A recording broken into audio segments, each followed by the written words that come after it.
What is going on, WWE Universe? This is the Triple Threat Wrestling Podcast. I'm Awesome Fan 13, I'm WyLd or Wes. and today, we're gonna start this off first of all with Oh, by the way, guys, before we go on with this, Isaiah didn't make it on here. He's not answering our text right now, but it's cool. It's cool. It's whatever. We gotta pump out content for you guys, and I mean it's cool if he's busy. He's busy. It's not our fault. It's not his fault. But we'll make sure to get him on next week. yeah, we'll definitely work on that. But more importantly, right now, let's address probably some of the biggest news that just broke in the wrestling universe.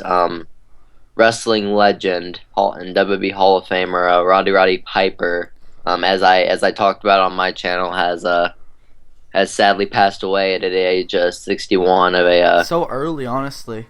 cardiac arrest. I know, because when I heard 61, I mean he always looked good too. That was the funny thing. He Like he doesn't, he always, doesn't even look. He looks like he's in his 50s, right? Like before. I know. Honestly, he didn't even look 60. I thought he was 40 actually.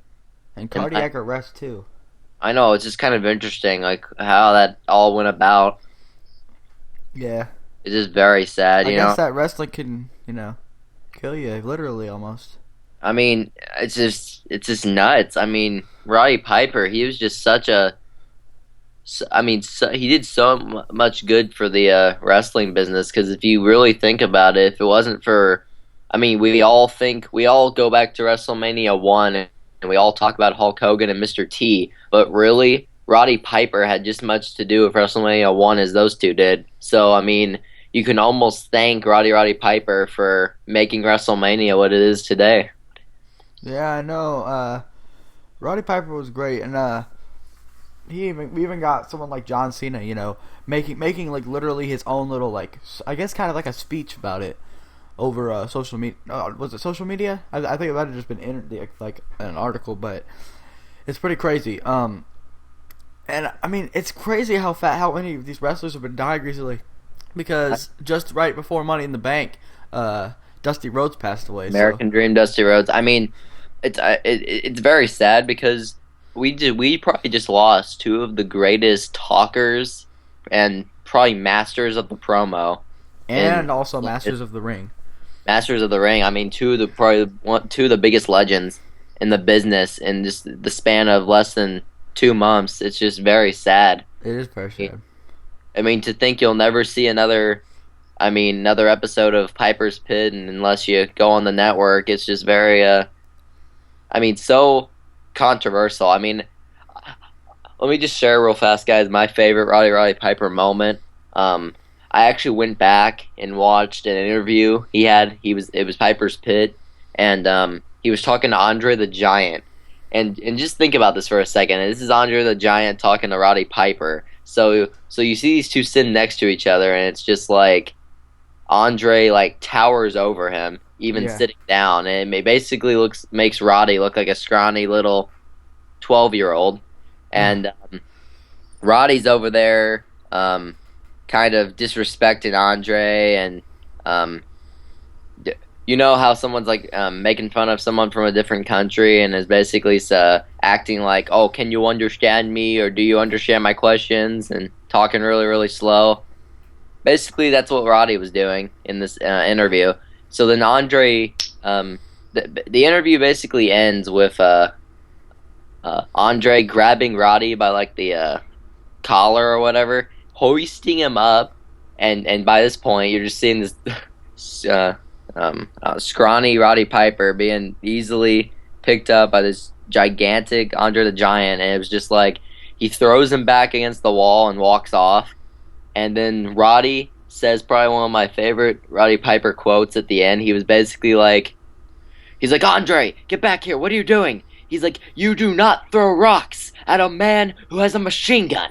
It was just amazing. That was just so funny because he freaked out so much for that one little thing. It was so funny. I mean, that's basically Roddy Piper in a nutshell right there. He Yeah. just freak out, and just it was so funny. And not just that, but he also, probably my favorite match was when he had the boxing match with Mr. T at WrestleMania. I think WrestleMania 2 or 3. Uh-huh.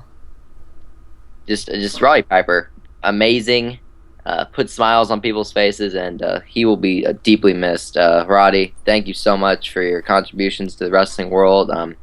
Rest in peace, Hot Rod. Yeah, man. I can't believe he's already gone. Like, just 61 years of like living, and he's just gone. Like, that's insane.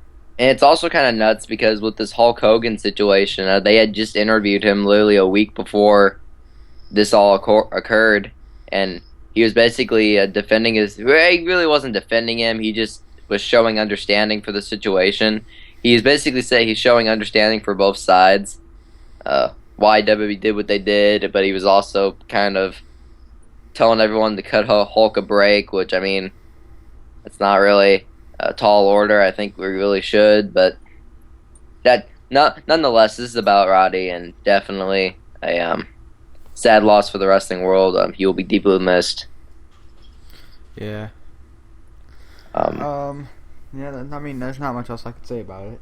so moving on, the next topic on this podcast. Let's basically just give a um.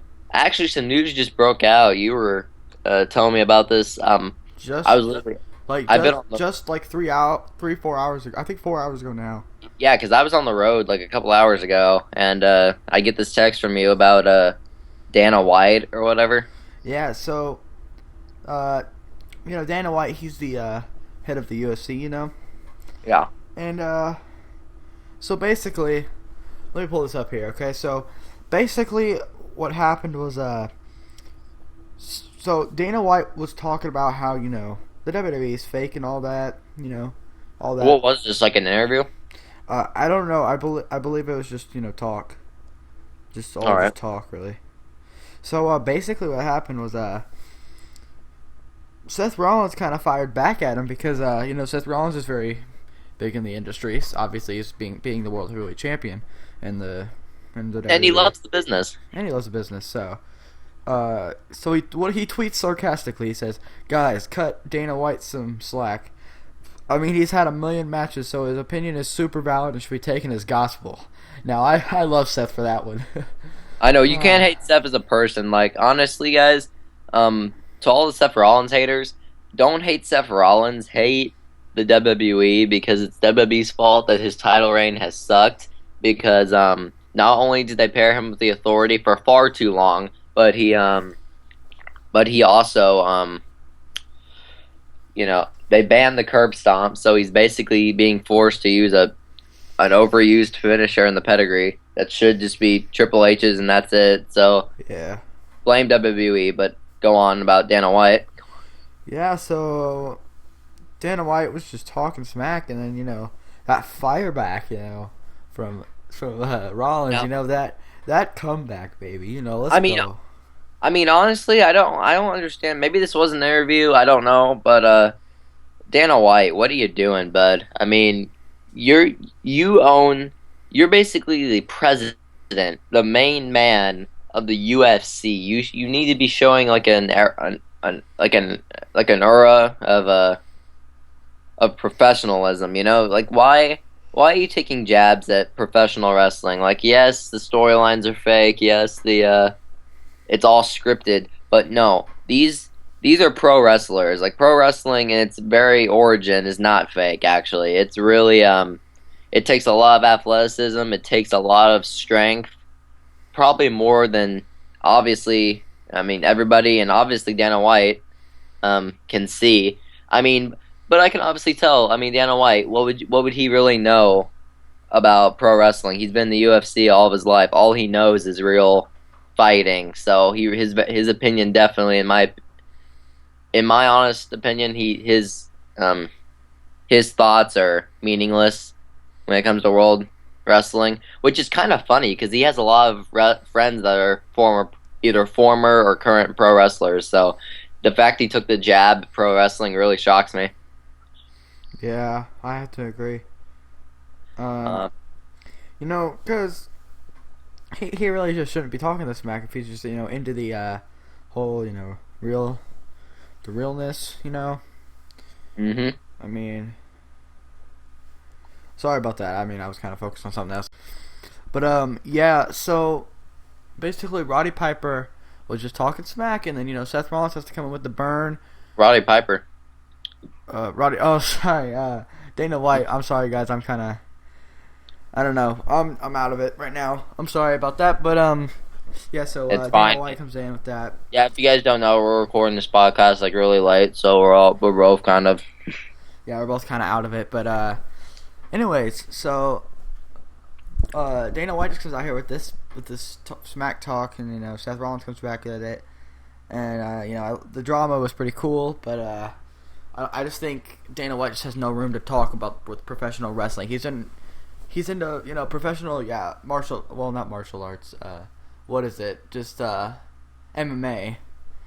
So It's almost kind of funny because he takes the jab at pro wrestling, but like I just said earlier, he has a lot of friends that are pro wrestlers. Let me just open up on that. I mean, let's look, shall we? He had a former pro wrestler in Brock Lesnar that just recently, a couple years ago, came to the Octagon, and look what Brock Lesnar did. He came from pro wrestling. He comes into a completely different atmosphere of the UFC. Not only does he dominate UFC, not only does he leave UFC with a winning record, but he becomes the UFC heavyweight champion of the world. There's something to be said for that. yeah, I have to agree. So yeah, I mean, there was not much else to really talk about it, though. Honestly, like Which there was not much big. It's not really huge news. It's just like why. it's actually the reason we're discussing this is it kind of leads into our main topic of this podcast, which it is about a certain pro wrestler currently who is making the huge jump from the squared circle to the octagon. That man is the best in the world, my favorite wrestler of the current era, or of the past current era, CM Punk. Yeah. Yeah. Sorry. CM is going into the octagon. He's is he leaving the ring or is he? Oh, he's done. Obviously, we all know his terms with the WWE right now, and it's nothing. Like he has completely distanced himself. Like if you watch interviews, not only on the Colt Cabana podcast, but he just recently did a podcast, or not really a podcast, but just an interview with a UFC. I don't even remember his name. Sorry if I didn't remember your name, but just the interviewer for UFC, and they actually interviewed him in like his home in his like apartment in Chicago. It was right before I think UFC, the latest UFC pay-per-view. I think it's actually this going on right now. But yeah, they came to his house and they basically were interviewing him, and he basically was talking about his training, talking about his current state with the company, and basically what he thought about his wife, AJ Lee, deciding to retire from the ring. We're going to be talking about all of that and our opinions on Punk's huge jump. Yeah. About CM Punk. I'm not really familiar with the guy, but I mean, just looking at him, and I know his, WWE personality is obviously not real, I'm assuming. But No, he's pretty close to it, though. yeah, he just seems like a cool guy, Like it just seems like someone I would like just chill with, you know what I'm saying? The reason I like CM Punk, and I've told you this before, even though he's not a wrestler anymore, he's still my number one. I was very high on CM Punk, and I was very happy when they gave him that world title reign that lasted almost I think a year and a half, because he just deserved it. CM Punk was the hardest worker at the time, and I think he definitely, while he had all these accolades in the company, he still wasn't getting that huge push that he deserved. And I really think that his push in I think it was late 2011, 2012, I think, was when he started that whole title reign. It was amazing. I think Punk definitely one of the greatest wrestlers of the PG era, still today. It was a PG era. But that's why I call it, because it's been PG for like 6 or more years now. Yeah, come on, bring it back to that good attitude era, man. But no, CM Punk, just a year ago, he left the company. He was on really bad terms. He had to go through a bunch of legal action with WWE due to like a payment that he still needed, royalties he needed, and all this other stuff. You know, they all were giving him like a hard time about it. I mean, I think Triple H even purposely sent him his termination papers on his wedding day to AJ Lee, which was kind of a.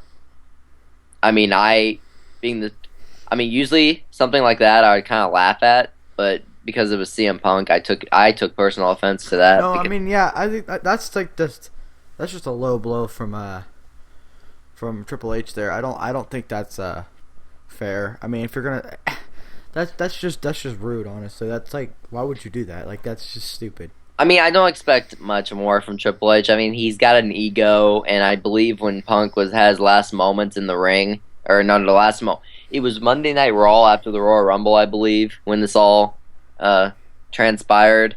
Punk was already upset. I mean WWE doctors were being very awful about the situation. Apparently, Punk described it as he has staph infection, and the WWE doctors refused to cut it off or whatever you do with it. He didn't even know he had staph infection until he went to an actual doctor, and I think it was in Atlanta or something like that. But WWE doctors just were completely obviously useless, and then Punk was just getting tired of uh, the company, so he then stormed I guess the into. WWE just had some sort of, I don't know, beef with him. I don't know, but That's almost what it seems like. I mean, I don't know. I mean, I don't think there was a true. I mean, probably Triple H thought he couldn't hang, which Triple H thinks that about a lot of people. Everybody. He turns out being wrong about half of them.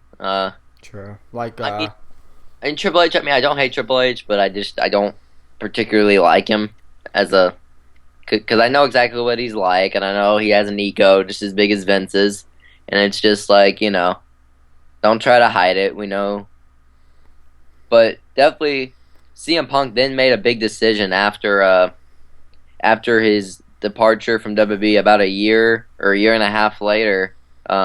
He comes on November. I think it was November 2014. I think, yeah, it was right before 2015 started, and he announced that he was going to UFC. He had signed with Dana White. Dana White. It was kind of funny because I think the CM Punk described this on the interview a week ago. He described like I think the interview was he basically started it by discussing the day that Dana White called him, and it was kind of funny because Punk was in Louisville at the time with his friend, and they were basically just hanging out, at his friend's house, and he was watching the World Series and stuff, and they were uh, just having a good time, like old friends do, and then he gets a call from Dana White, kind of like out of nowhere. I mean, he had always been friends with Dana White, he said, but it was always just kind of like it was kind of random. At first, Punk I think thought it was a butt dial or whatever. So he picks up the phone. He's like, "Oh, hey Dana, how you doing?" And apparently, that's where it all started. That Dana White asked him what his current state with the WB was, and Punk responds like, "Oh, I'm going through some legal stuff right now. Why you ask?" And he's like, are you thinking about fighting?" He's like, well, yeah. And he's like, "Okay, I'm gonna come out to Chicago, and we're gonna I want to talk with you." And he's like, okay. Punk at this point is thinking it's a joke. I think at this situation would think it's a joke as well. But he basically gets off the phone with him, and then a week later, Dana comes to Chicago with one of his associates, and they have dinner with CM Punk, and they let him know how real it is that they all actually want to offer him a contract. And I mean, CM Punk is no stranger to the Octagon. I mean, even though he hasn't never stepped in it, he's trained. I mean, even when he was a wrestler for a while, I think he trained in jiu-jitsu, and I mean, he was also very close with the UFC. He would go to like backstage stuff, and he would go to events when he. All right, so he was. I think it was right before the Royal Rumble pay per view. It was like he had gone to a UFC event, and it was actually in Chicago, and he actually had to run out of the United Center because he had to catch a plane to get to Pittsburgh for that Royal Rumble. Uh, that basically his last match. So Punk was always close to the UFC and never and always wanted to fight, and I think it's really cool how he's finally getting the opportunity to do something that he's always wanted to do. So Yeah. definitely really cool for Punk. What's your opinion on it? My opinion is that I feel like Punk, like as great as he did in the WWE, and as much as I loved him in the WWE, think about this: like he's good. He's gonna do. I feel like I'm gonna like him more in the UFC, and I feel like that's more of his place because he just, to me, he just looks like a UFC fighter. He just doesn't like look like a wrestler to me. I don't know what it is about him. It just kind of looks more like, he wants to throw some punches and make Exactly. some He just people has bleed. I mean, not only does he look like it, but just his personality, the way he talks, the way he thinks about life. He doesn't think about the haters. He doesn't think about all this. He only thinks about himself, and he thinks Well, but not in a bad way. not in a bad way. No, no, no. He thinks about. I think he has the mindset that a lot of the athletes and people should have, and it's just like, who cares what other people think? Use the haters as motivation. It's just kind of like Show if us you're the having haters. fun and if you're liking what you're doing, then who cares? And that's kind of the way he lived his life, always from day one. And Punk, I just like Punk, not for his ring gimmicks or his best in the world stuff or all that. No, I just like him because like if you listen to him in interviews, he's just such a laid back, just cool guy, just that guy you want to be, and he's just like really. And obviously, his personality fits amazing with UFC. He wants to just get in there and he wants to fight. There's nothing else to it, and I think it's just awesome. I mean, these interviewers will try to twist things and get him to say things that they try to get stuff out of him when it comes to pro wrestling, and he just doesn't budge. He's just like, that's behind me. I'm ready for a new chapter of my life, and that's just the bottom line. And I think that's just really cool how he handles interviewers. Yeah, I agree. Like just this recently on the same interview I was talking about, the interviewer, I believe he asked him the question, "What's your opinion on your wife's departure from the company?" And for you guys that don't know, his wife is a AJ Lee. former retired WWE diva AJ Lee. But anyway, they basically asked him, "What's your opinion on the departure of AJ Lee?" And do you um are you happy that you no longer have to like watch her matches and stuff? And he's like, I could care. That's her decision, and I will respect whatever decision she makes. And it was her decision to leave the company, and I support her 100%. And then he basically went on to say, if she had stayed with the company, I would have supported her 100%. But then he went on to say that the reason she left was basically it just wasn't a good environment. I would imagine there was a lot of hate towards her because of Punk, and not only that, but I mean, you heard the crowd. You heard the crowd every single time she came out. They would chant CM Punk, and that's just not. I mean, that's great, guys. You love CM Punk. That's awesome, but come on. AJ Lee is a different person. Just because she's married to him, just chanting his name during her matches is not going to do anything to bring him back. So I understand AJ completely on the departure, and obviously he did as well. So he didn't really get much into it. He basically bottom lined it and said, I'll do it, whatever. I'll support my wife 100%, whatever she does, and that's just it. So I just love how he handles that because I know those interviewers, what they're trying to do. They're trying to get a story, and Punk just won't budge. Yeah, I can't wait, man. We'll just see what I just, happens. I know. I can't wait to see him step into the ring. It's just, I believe he said we might only have a few more months to wait because his plan is to be in the UFC and have his first match, I believe, in December. So we only have a couple more months to wait if all goes well.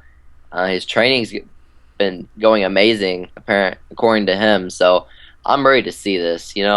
I knew Brock Lesnar was going to be really really good in the UFC. Just seeing him in in WWE and all that, and I think Punk's going to have the same success as a middleweight in the or a whether I don't remember, is he a middleweight or is he a I think he's a welterweight. I think. Maybe. I don't But, know.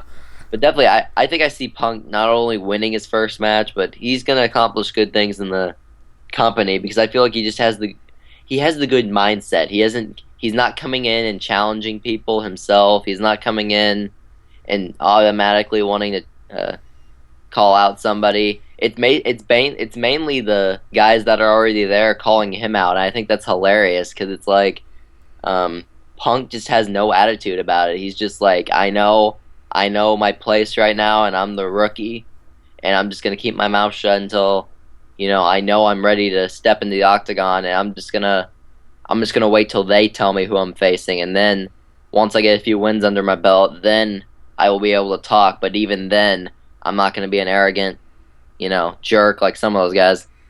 Yeah. But definitely, I'm excited for this. I'm really excited for CM Punk's debut. I mean, obviously, he's my favorite wrestler of the current era, so this is definitely going to really spark my interest in the UFC. I already have a big interest in the mixed martial arts. I watch a lot of Bellator and UFC. I mean, Ronda Rousey. I tune in for a few of her matches, and it's just like, That's gonna happen. Speaking of that, well, we won't get into that. That's not our place for this podcast. But anyways, oh, well, what? What were you? let's just. I was just looking at Twitter and I saw that the number one trending thing is like hashtag UFC 190 and it says, "How fast will Rousey win tonight?" It just kind of made me laugh. 18 seconds. She's gonna pull a Sheamus on Daniel Bryan. Predicting it. No, Kane on Chavo Guerrero. Oh, so 8 seconds. All right. So you heard it here, guys, on the Triple Threat podcast. He's got 8 seconds. I got 18. So, but back to CM Punk. I'm definitely excited for this debut. I think Punk's gonna bring some new, it's kind of a new style to the UFC, and I think definitely it's gonna bring. I mean, obviously, great decision by Dana White. I mean, whether he thinks Punk's gonna do good or not, he made a great business decision because Punk, obviously, at the time, was the hottest free agent in this. This kind of style of fighting and wrestling and stuff. So, in that world of, in that kind of world, he was basically the hottest free agent. So it was a really good decision, and I can't wait to see who he fights in December. Yeah, I can't wait. Honestly, it could be a handful of guys, but I think Punk definitely. I think he's gonna get the win. It just depends on how long it takes and how it's done. So it's definitely going to be very interesting. Yeah. Yep. Oh man, sorry. Can we talk about his title reign real quick from the WWE? Sure. So go back to 2011, 2012 ish. Yeah, his year-long title reign. Probably one of the best title reigns in the current 25 years. When did he even get his title? I don't even remember. Oh, he defeated, I believe it was Survivor Series 2012, I think? I don't even remember. Well, No. No, 2011. Survivor Series 2011. Sorry. Survivor Series 2011. That's what it was, guys. I can't believe that was actually his last Survivor Series, I think. No, it was not. No. 2012 was, I think, his last Survivor Series. But, Anyways, do you remember who he beat? I think this was actually a really perfect CM Punk moment. This was just the icing on the cake for his second title reign, or to begin it. It was in Madison Square Garden at Survivor Series. A crowd of CM Punk high fans in attendance. He fought Alberto Del Rio, I believe. Del Rio came in as champion, and I thought the funny part about the match was like Del Rio comes out, personal ring announcer, Ricardo Rodriguez, and all that. So then, like, Punk is getting ready to come out, and the ring announcer announces, "Ladies and gentlemen, CM Punk's personal ring announcer, Howard Finkel." And Howard Finkel comes out, and I'm like, this is awesome. And he basically announces CM Punk. CM Punk comes out to the ring to a huge pop from the fans, and that would be the very first night of the 434-day title reign. He would tap out of Del Rio, and what a huge night for CM Punk, winning his second WWE title and going on to hold that for. And he held it really well. Honestly, I think he was the sixth, or I think he's in the top 5 longest reigns in history currently. Yeah, that's insane. Something to be said. Over a year. He has beat. I mean, just think about this. He's defeated, I think, Bret Hart's, Hulk Hogan's, and John Cena's longest reigns as champion. So that's something to be said for that. Just didn't quite beat John Cena's amount, but Yeah. of course, Honestly, he wasn't in the industry as long as John Cena has. That's actually kind of funny. What do you think? Number of title reigns or longest reign? Which one means more? Really I just go by how long all added up. So I believe John Cena had more time with the title added if you add it all up. Like Honestly, I think the longer title reigns are the more interesting and the more Well, you see, it's because I think it just doesn't really matter how long they are. It just matters how long they are overall. So like his 15 titles, add it all up, and then all of Punk's titles, add them all up, and then whoever has more time, in my opinion, wins that overall. Yeah, I guess. But Punk was definitely an amazing champion. It was sad to see him leave the world of wrestling, but now it opens up to a new future, a new day. No. A new day. Yeah, a new evolution of CM Punk, and this is kind of a new chapter of his long career. I mean, he started out as this indie wrestler from Chicago. He conquered that. Then he goes to pro wrestling, conquers all the challenges he had there, and now he's stepping into the Octagon. I mean, this is a completely new challenge, and it's going to be so cool to see. Practically, this is his third chapter of his sports career, so it's definitely going to be interesting to see if he's successful or not, which begs the question. I'm going to ask you, will he be successful or not? What do you think? I think he will. I think he'll be well successful. And how do you think he's going to win his first match? Knockout? No. I don't know. Could you see him beating his opponent in the first round? No. I don't see that either. I think this is definitely, maybe possibly going to be a 3-round match. It's going to go at least maybe 3-4. rounds. Yeah, 3-4 maybe. And I believe Punk eventually will win by knockout, I think. Yep. I honestly see him doing one of those UFC kicks or whatever and knocking out the guy. I honestly see that happening very strongly. So that's my prediction. Super kick knockout. What if he did his finisher in the UFC?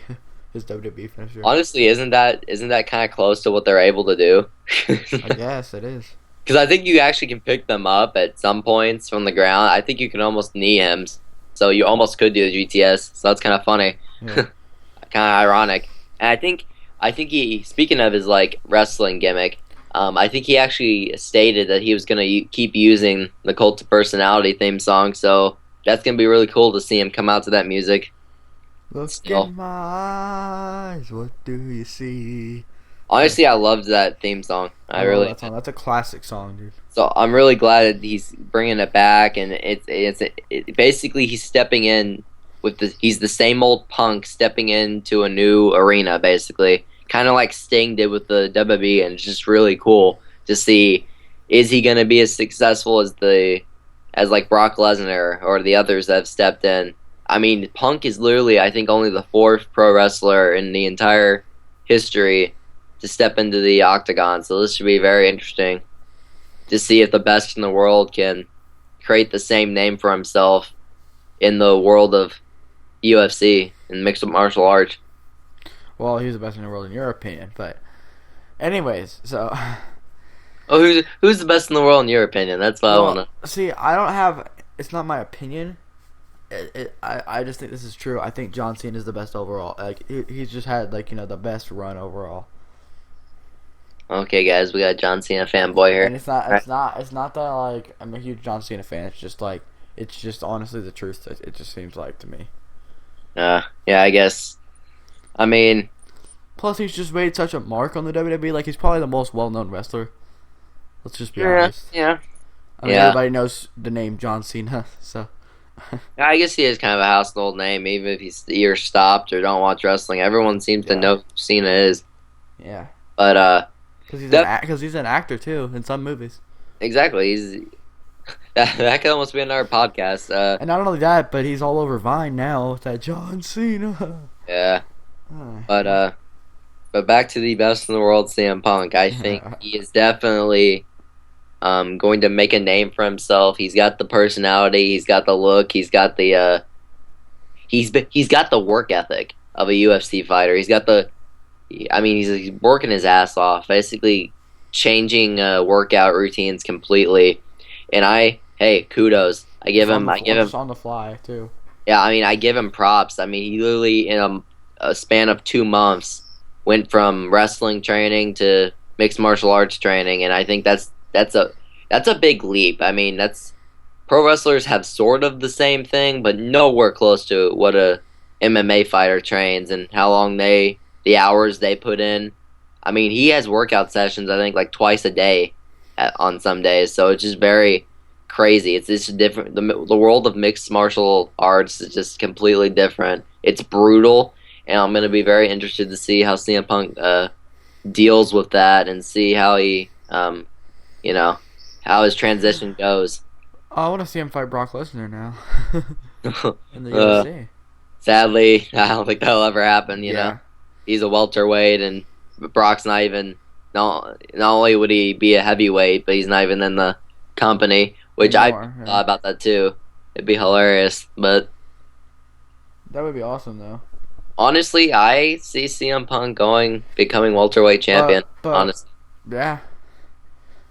But then again, realistically, he would get his butt kicked by Brock Lesnar probably just because of the weight difference. But heck yeah, I honestly think that would be a 1 round match. yeah, Much as I like Punk, Brock Lesnar is an animal. yeah. He's a And steroid taking animal, but that's a bit of controversy for another time. Actually, that might be a future podcast, guys. Steroids and wrestling. Stay tuned for that. We might actually make that a theme of a topic of the next podcast or some podcast in the near future. in the near future. It just depends on how much news comes up in this week. Yeah, exactly. So is that about it? I think that covers I think almost that everything. about wraps everything up for this podcast, everybody. All right. It was fun. It was fun being on here for me and Michael. Again, Isaiah we'll be sure to get him on here next week. Don't worry about that. It was great to talk about. Great to talk to you about CM Punk. CM Punk, if you were, I know he's not watching this, but I wish you all the luck, dude, in UFC, and I cannot wait for your debut. And honestly, if you can find me a T-shirt, Best in the World T-shirt, the white one that you wore at Money in the Bank, I can't find that anywhere on the internet. So if you have any of those like laying around, size medium, just get that hook up, bro. just let me know, because I am still a huge fan, and I am ready for December. Hopefully everything goes well, and you will make your debut. Best in the world for life. Get ready, guys. CM Punk hits the Octagon. If you're watching this, comment below, please, because I love you. Anyways, no, just kidding. But Oh my gosh. yeah. But definitely CM Punk going to the Octagon. What do you guys think about it? Leave your comments about CM Punk and his big jump from the squared circle to the Octagon. What do you guys think? Will he succeed? Will he not? Will he get beat? Will he win? Let us know. This has been great. Oh yeah, and also guys, comment below. What do you think who do you think is just the best of all time in the WWE? Just let us know in the comments below. And if you say John Cena, I will delete your comment, or I'll find No, some. no. No, I'm joking. No, I'm joking. I'm a John Cena fan. I I like to joke around. So again, guys, this has been the Triple Threat Podcast. I'm Awesome Fan 13, I'm Wilder West, and we and, are. and we will see you guys later. Like, subscribe, comment. Do all Thank. that good stuff. If you enjoy us, yeah, definitely be sure to subscribe if you do enjoy our content and you want to, be updated whenever we post a video on this channel. And be sure to tune in December for the debut of CM Punk in the Octagon. We'll probably be talking about that Yeah. just a little bit. See you guys later. Yeah, peace out. We're signing out now.